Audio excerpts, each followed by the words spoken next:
Bonjour et bienvenue sur Plume à Papote.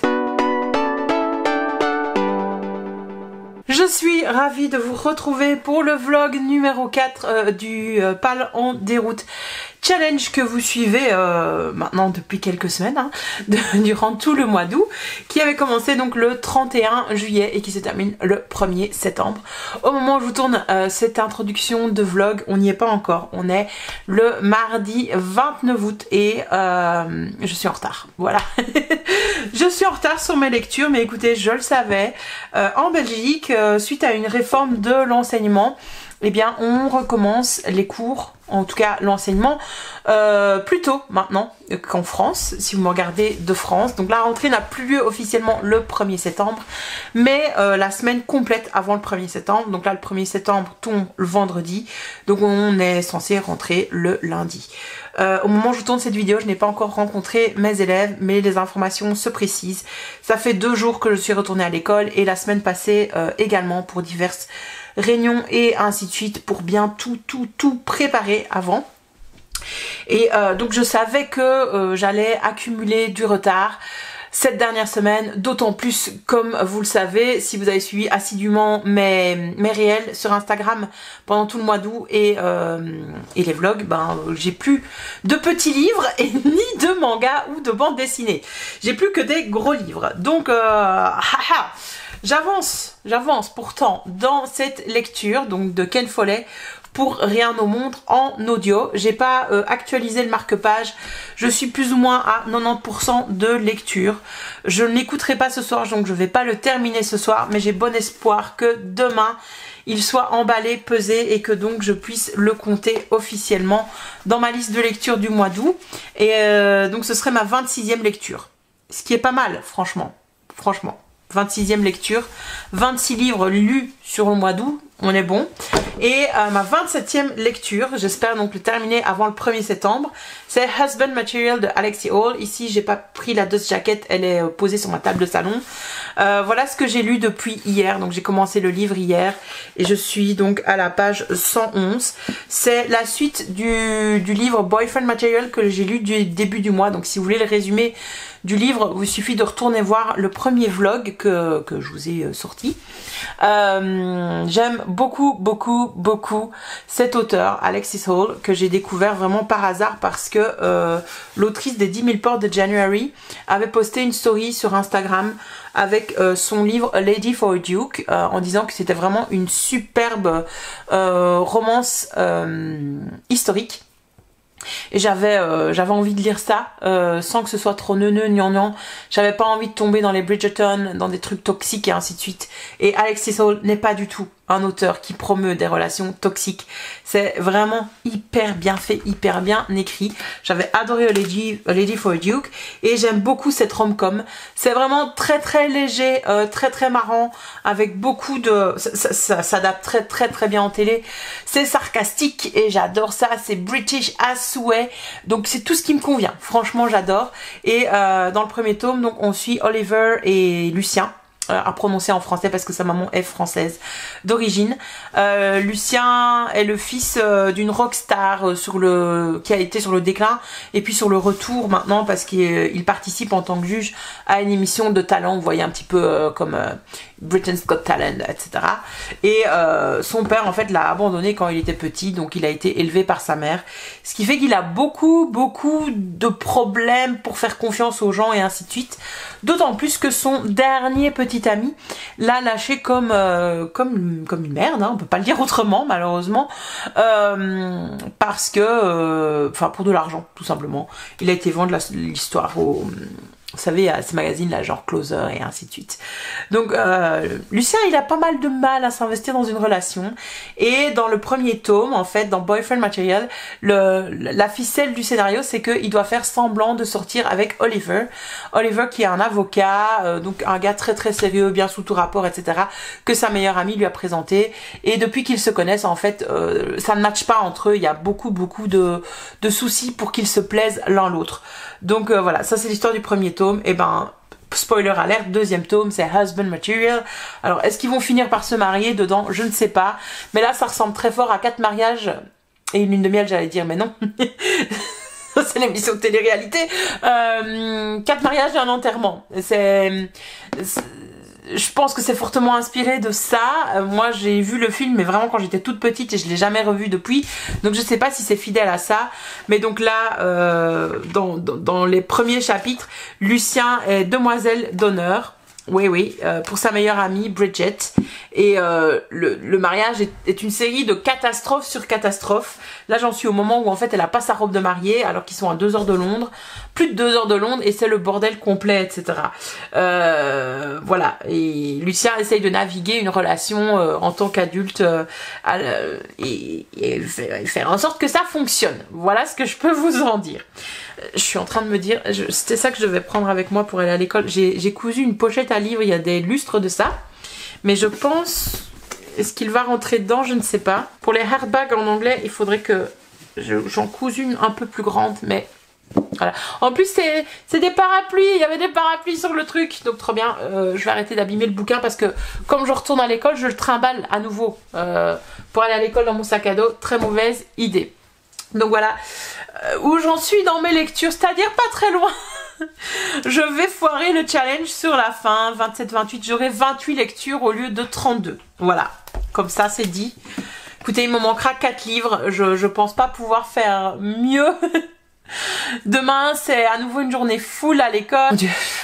Tant que je suis là, aussi, avant ce vlog, je vais sortir une vidéo bonus, donc vous aurez déjà vu cette vidéo. Moi je l'ai pas encore tournée, voilà, en toute honnêteté. Mais allez voir cette vidéo bonus parce que le 1er septembre, je lance un petit truc. Et mon amie Julie aussi. Donc allez voir ma vidéo explicative qui sera sortie vendredi matin, normalement. Ainsi que mon Instagram pour avoir toutes les infos. Je vous en dis pas plus parce que vu que j'ai pas tourné la vidéo en question, je veux pas dire de bêtises. Je vous dis juste, allez voir cette vidéo et allez voir mon Instagram. Et l'Instagram du Bugeot bruxellois. Bon les gars, on se retrouve le 6 septembre, donc très longtemps après le premier segment de ce vlog. Il fait mourant chaud, il fait 30 degrés ici, j'ai très chaud, c'est pour ça que je luis, parce que j'ai mis une grosse lumière. Et alors en plus de ça, je vous ai déjà tourné ce segment, mais je l'ai perdu, donc voilà, il y a 30 secondes, ma caméra s'est coupée, j'ai eu un problème d'alimentation, et donc voilà. Ça n'a pas été sauvegardé, donc il faut que je recommence à nouveau ma petite update sur mes dernières lectures de Pâle en déroute. Je le savais hein, que j'allais pas vous faire un vlog très suivi cette fois-ci. Et donc plus une espèce de vidéo YouTube un peu mal agencée comme ça, mais bon. Là où j'en suis, j'ai envie de vous dire dans ma vie, avec la rentrée et tous mes élèves à découvrir, le nombre d'informations à retenir, etc. Voilà, je peux pas faire mieux. Donc écoutez, parlons un petit peu de mes dernières lectures pour Pâle en déroute. Je ne sais plus si je vous ai parlé du Ken Follett pour Rien au monde que j'ai écouté en audio sur Next Story. Début du mois d'août, donc j'avais cliqué sur le lien de Nina Quill pour avoir 45 jours gratuits. Au lieu de 30, comme découverte en fait du service. Et puis en fait on a droit qu'à 15 heures de lecture avec Nextory par mois, sauf si on prend un abonnement supérieur. Et donc je suis arrivée au bout, donc il a fallu que je me désabonne et je me suis réabonnée avec une autre adresse mail. Voilà, c'est Mag les bons tuyaux ici, hein. Je vous donne un bon plan pour lire gratos pendant 2 mois. J'espère que ça vous servira. Et donc voilà, j'ai continué cette lecture en audio, mais en accéléré parce que c'était hyper long et le narrateur, l'acteur qui lisait prenait son temps. Et j'avais envie d'aller un petit peu plus vite. C'est une lecture en attendant qui avait un côté très addictif comme Ken Follett m'a déjà habitué à ça. On l'aime pour ça, franchement. Il sait entretenir le mystère, on a envie de savoir ce qui va se passer et ainsi de suite. Comme je vous l'avais dit dans la vidéo précédente, si je ne me trompe pas, il s'est basé en fait sur ses recherches pour la Première Guerre mondiale quand elle a écrit la saga Le Siècle, en se rendant compte qu'aucun dirigeant à l'époque de la Première Guerre mondiale n'avait voulu y aller en fait. Personne ne voulait cette guerre dans les dirigeants. Et pourtant, elle a eu lieu suite à une succession de décisions en bonne foi tout honneur des grandes nations. Et finalement, même en toute bonne foi, en fait, cette guerre a eu lieu, même si personne ne la voulait et a changé fondamentalement le monde. Donc il s'est dit, bah tiens, si je transposais ça à la Troisième Guerre mondiale et à une potentielle guerre nucléaire. Super idée. C'est donc un espèce de roman d'anticipation, un roman d'espionnage d'anticipation. On est dans un futur très très proche, hein, parce qu'on connaît très bien notre univers, très bien notre monde à nous. Même si la présidente des États-Unis, par exemple, c'est une femme, une présidente, Pauline Green. Le président de la France, c'est pas le même. Le président chinois non plus. Etc. etc. Le gars, le tyran à la tête de la Corée du Nord non plus, ce n'est pas le même nom, ni la même dynastie. Je suppose que c'est pour des... Je crois. Non, c'est pas le même nom. Tout ça pour des raisons, je suppose, de droit d'auteur, etc. etc. Et en fait, il va nous montrer que même si aucun dirigeant et aucune des grandes puissances ne veut y aller, et que via des actes vraiment anodins et à l'autre bout du monde, ça va quand même déclencher une guerre nucléaire entre la Chine et les États-Unis. Voilà, gros spoiler. Excusez-moi de vous spoiler autant, mais moi j'y étais de manière candide. Je me rappelle encore vous avoir filmé un segment en vous disant « Connaissant Ken Follett, ça va bien se finir ». Non, n'y allez pas comme moi, franc battant et candidement. Non, ça finit pas bien, ça finit pas bien. Alors on a quand même des moments tendres, des moments mignons entre les différents couples qui se forment dans l'histoire, puisque c'est là qu'est la grande force de Ken Follett, hein, c'est de suivre des individus auxquels on peut totalement s'identifier et les plonger vraiment dans la trame de la grande histoire. Il y arrive très très bien, hein, il est connu pour ça, et chez moi ça fonctionne à chaque fois. C'est vraiment distrayant, c'est quelque chose que j'aime bien découvrir, lire ou écouter cette fois-ci. Donc le bémol, bah, c'est que ça se finit pas bien, et le deuxième bémol, c'était... je dis, en fait, je lis cet auteur depuis que j'ai 13 ans, 12-13 ans. J'étais en première secondaire quand j'ai lu la saga, le premier tome des Piliers de la Terre, qui n'était encore qu'un volume unique, et on savait pas qu'il allait encore écrire d'autres livres autour. Soit dit en passant, le dernier tome sort très très prochainement, cette semaine-ci, quelque chose dans le genre. Et donc, je lis ça, et sa plume est chouette, hein, c'est efficace, ça va droit au but, c'est très bien, c'est addictif, etc. Il y a une idée de page turner là-dedans. Mais ça n'évolue pas en fait, ces couples c'est toujours les mêmes, j'ai l'impression, c'est toujours des gens qui se découvrent une passion alors qu'ils ne devraient pas être ensemble, c'est toujours un homme, une femme, et j'ai envie de dire, bah, on est en 2023, ce serait peut-être bien de faire évoluer un peu les couples. Il y a un côté très rétro comme ça, même si il écrit de façon assez subtile les personnages féminins. Elles ont la part belle dans son œuvre, hein, les personnages féminins sont bel et bien présents. On sent quand même que c'est un homme qui écrit ces personnages féminins, même si y a un côté féministe assumé, hein, je trouve, de sa part. Voilà, moi je trouve qu'il y a certaines choses, parfois certaines pensées que ces personnages féminins ont, et je suis en mode, mais jamais on va penser ça, jamais on va s'inquiéter de ça dans tel ou tel moment. C'est... voilà. Et puis c'est toujours aussi un petit peu la même classe sociale, la même classe politique qui est mise en avant dans ces romans. Donc il y a peu de renouveau finalement par rapport à ça. Ça c'est un mini bémol, j'ai envie de vous dire. Sinon donc c'est une lecture que j'ai appréciée. Et enfin la dernière lecture donc pour Pâle en déroute. Donc c'est L'écume des jours de Boris Vian. En toute honnêteté, je l'ai fini le 2 septembre, mais j'ai décidé donc de compter dedans parce que ça allait jusqu'au 1er septembre ce challenge, et voilà, on va un petit peu prendre des victoires. J'ai lu la majeure partie du livre jusqu'au 1er septembre en audio à nouveau via Nextory. J'avais choisi donc un livre que j'avais dans ma bibliothèque, et il m'a fallu choisir un livre qui allait se lire très très vite avec très peu d'heures d'écoute. Je pense que c'est 6 heures d'écoute, L'écume des jours, à nouveau, que j'ai lu en accéléré aussi, mais un petit peu moins que pour le Ken Follett, puisque la plume de Boris Vian est particulière. Et dans cette œuvre notamment, c'était le premier Boris Vian que je lisais. Moi, tout ce que je connaissais de lui, c'était la chanson La lettre du déserteur, là, et c'est tout.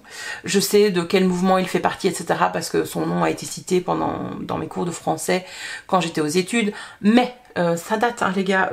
Voilà, je vais avoir 36 ans. Au moment où vous allez voir cette vidéo, ce sera pour le lendemain. Donc écoutez, j'avais pas voilà, j'avais pas énormément de contexte, etc. Et parfois je me suis sentie un peu bête. Et il faut savoir que j'avais déjà essayé de lire ce livre il y a quelques temps, je pense il y a 1 an ou 2, et que je m'étais arrêtée au chapitre 12 en fait. J'ai retrouvé mon marque-page dedans. Et j'ai failli à nouveau l'abandonner en audio aux alentours du chapitre 12 en me disant mais où est-ce qu'on va? Où est-ce qu'on va? Est-ce que mis à part des jeux de mots, est-ce que mis à part cette plume particulière et cet univers surréaliste, est-ce qu'on a quelque chose ou pas? Est-ce qu'il y a une histoire? Et puis c'est seulement à partir du chapitre 14 je crois que j'ai entrevu l'histoire et je me suis dit ok, je continue, je comprends vers quoi on va, etc. C'était un petit peu difficile hein, comme lecture, on va pas se mentir, parce que j'avais pas les clés tout simplement. Un de mes voisins m'a dit quand il a vu que je le lisais, qu'il a vu mon réel du jour où je sortais de ma bibliothèque, il m'a dit oh, c'est mon livre préféré de tous les temps. Et comme j'avais déjà commencé à lire, je lui ai dit bah honnêtement il va me falloir aller lire des articles dessus, regarder des vidéos ou quoi, pour comprendre cette œuvre dans son entièreté. Chose que je n'ai pas encore faite, pas le temps. Ce week-end, j'aurai pas le temps non plus, donc je sais pas quand je le ferai, mais peut-être un jour, etc. Voilà, c'est pas... Je sais que c'est l'œuvre préférée de plein de gens. Moi, j'ai trouvé quand même que c'était une histoire d'amour gnangnan. Et donc, ce qui est fascinant, finalement, c'est pas tant les personnages, c'est pas tant l'histoire, la trame, etc. Pour moi, c'est la façon d'écrire de Boris Vian. Mais Colin, moi, je me dis qu'est-ce que c'est que ce gars, quoi. Voilà, j'ai pas aimé ce gars. J'étais là, oh là là, il tombe en admiration devant Chloé. Et voilà, c'est une œuvre d'un autre temps, j'ai envie de vous dire, qui pour 2023 est là. Ben ça me fait pas rêver moi cette histoire d'amour, très clairement. Voilà. Après j'entends hein, je comprends que ça vous fasse rêver si c'est votre œuvre préférée, mais voilà. Et donc comme je vous disais, je pense que je suis passée à côté d'énormément de choses et que je vais avoir besoin de faire quelques recherches complémentaires. Ce qui nous amène donc au bilan de cette palle en déroute. J'ai lu en tout 28 livres, d'accord, 29 si on compte mon abandon de Unlawful, ce qui en fait est pas si mal que ça. Je suis pas aux 32-33 livres, mais je m'en approche très fortement en ayant lu environ, je pense, 9 mangas et 9 avec bande dessinée. Je pense que c'est ça. Donc 20 livres en copie physique ont été lus. Je sais pas si vous trouvez ça exceptionnel ou pas. Alors j'ai vu que Alex faisait son bilan aussi. Elle a lu 52 livres si je me trompe pas. Donc elle a explosé les records.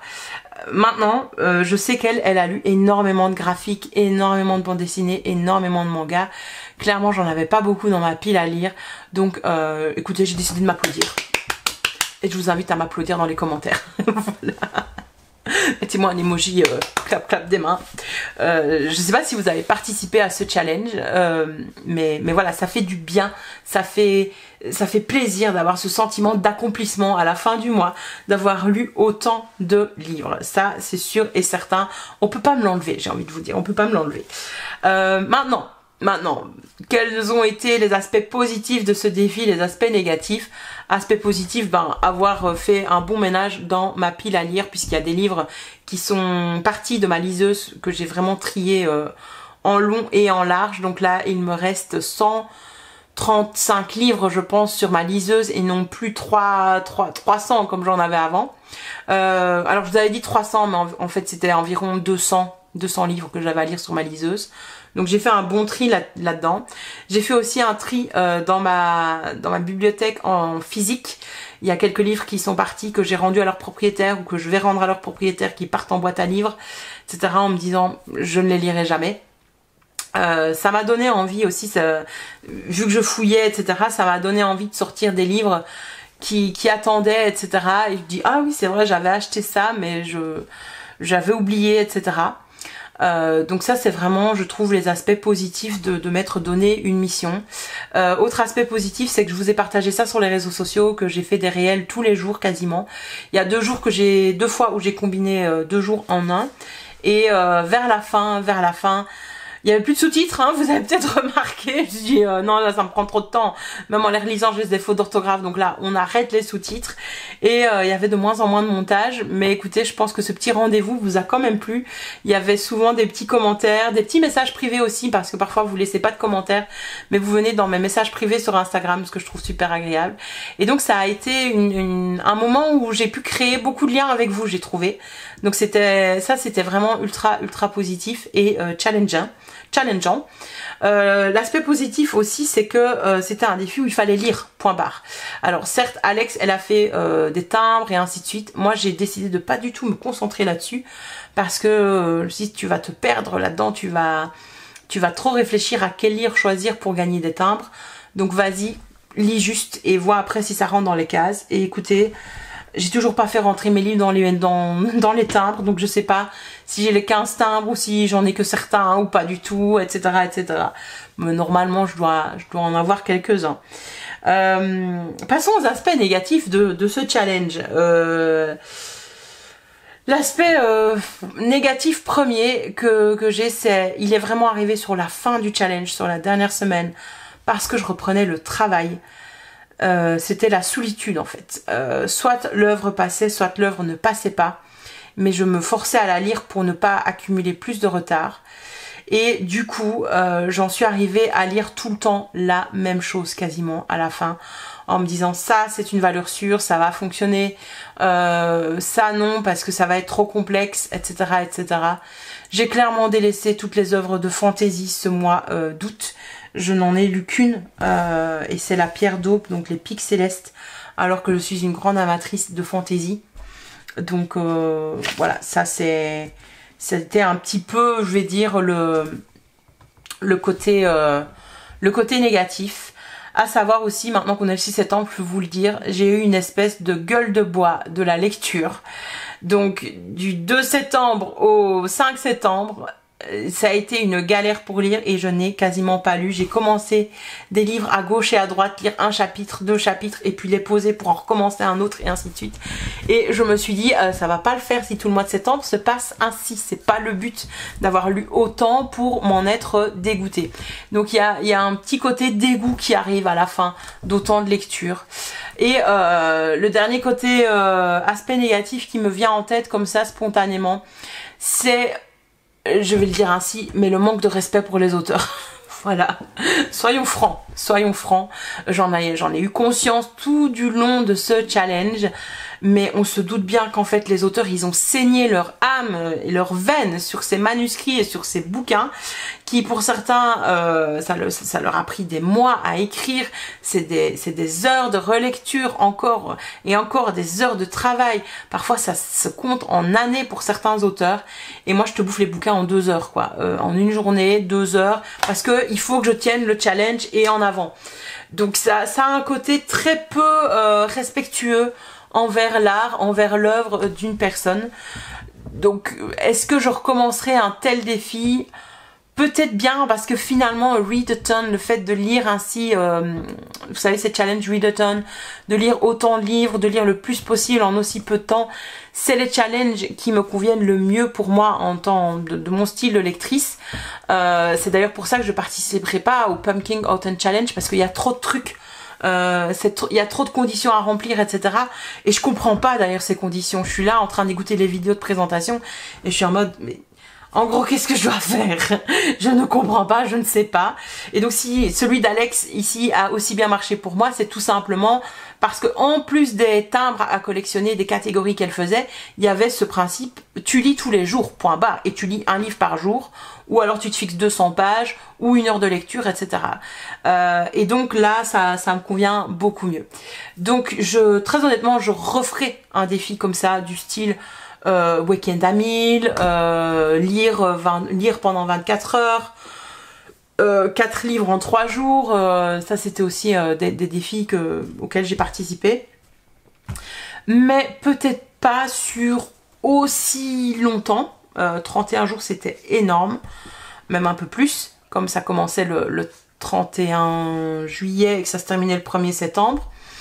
et j'aurais pas le même objectif aussi ambitieux de dépasser les 20 livres. Je pense que je me fixerai 20 livres grand maximum, ou alors on se fixe 30 livres mais sur 2 mois quoi, sur une plus longue durée, quelque chose dans le genre, très honnêtement.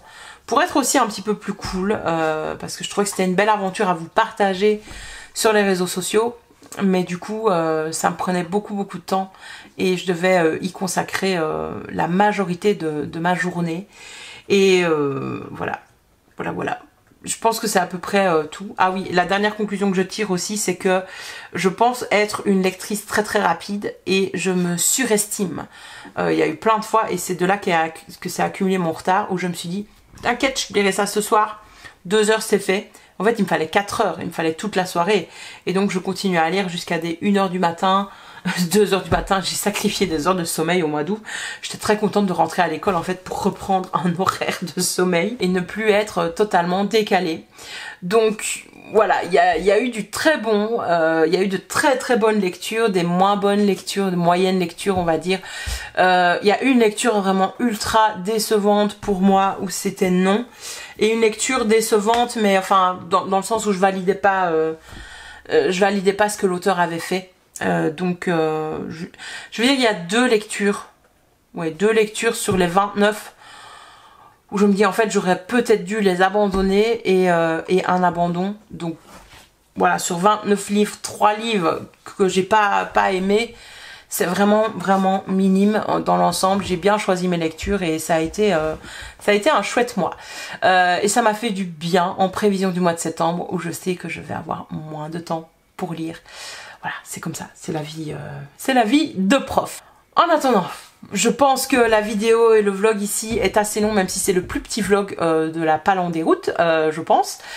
Je vous remercie de m'avoir suivi et de m'avoir encouragé pendant tout ce mois. Je vous remercie de votre soutien sur Instagram avec les réels, lors des sessions lecture sur Twitch également. Je vous remercie d'avoir visionné cette série de vlogs. On va reprendre maintenant les vidéos un petit peu plus normales les prochains dimanches.